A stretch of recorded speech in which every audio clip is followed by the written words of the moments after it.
yung mga padalawa-dalawang kamay dyan, medyo mano muna, magtahimik muna dyan dahil mahihina pang nila lang. Kulang pa kayo sa practice. Mag-practice muna kayo ng mga 10 taon. So, yun na nga mga kabady natin at saka mga kasama natin dyan, mga driver, lahat na ng driver, hindi lang truck driver. Ayan ha, shoutout sa inyo lahat. At today video nakakatuwa lang dahil basahin nyo tong comment na to. Ayan o, ayan o, ayan o, ayan, ayan, ayan, ayan, ayan. Ayan o, tignan nyo, diba? Ikaw, shoutout sa'yo, Vincent, John Vincent Pilario, ewan ko sa'yo, basta. Ayan, nag-comment sa akin doon sa isang video at yan, nasabitan mo tapos tinakbuhan mo dyan sa MIP.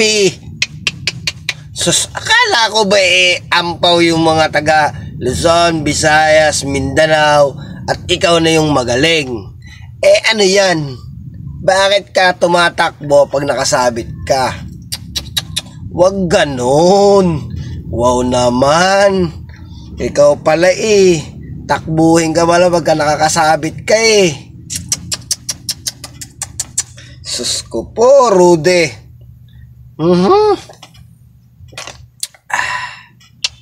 Kulang ka na nga sa ligo. At nakatira ka pa yata ng katol. Puro libag ka na, dungis-dungis mo na. Sumasabit ka pa, tapos tumatakbo ka pa. Huwag ganun. O gusto mo, sponsor na kita ng mga sabong ko dito. Ara naman maligo ka naman. O. Kakarating lang ng mga order ko. Ayan, o, basahin mo. O, ayan, ha. O. Honest Glow and Face and Body Soap. Aray ko. Sabit ako dito sa aking iniinom na gatas. Ikaw kasi, huwag ganun. Magbago ka para... Pagka ganun, kasi hindi ko na rin alam kung ano mangyayari sa mga susunod. Pagka nakita ka ng mga kabady natin sa daan, malay mo may pumina sa'yo or may bumalagbag sa harapan mo, bala ka na lang, ha? Baka gusto mo, dayuhin mo na lang ako ng inuman din dito. Ako naman na napakabait, Ito yung mga display ko dito, Tignan mo, John Vincent Pilar, ayun lang mga naka-display dito, ayan ito, gusto mo to? Ito, mura lang to.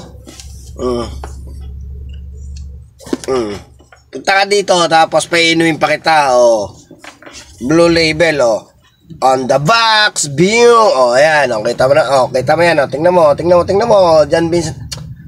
Ikaw, mas mabuting makipag-inuman ka na lang sa mga kasama mong truck driver kaysa sa mga pinagsasabi mo at sinasabihan mo ng ampaw, walang kwenta at 10 years pang nalalaman na mag-training.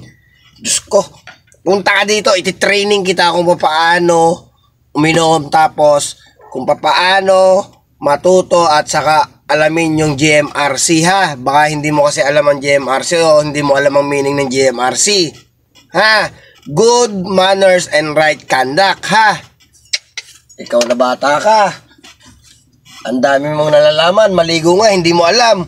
O baka naman pati pagtututbrush, hindi mo rin alam.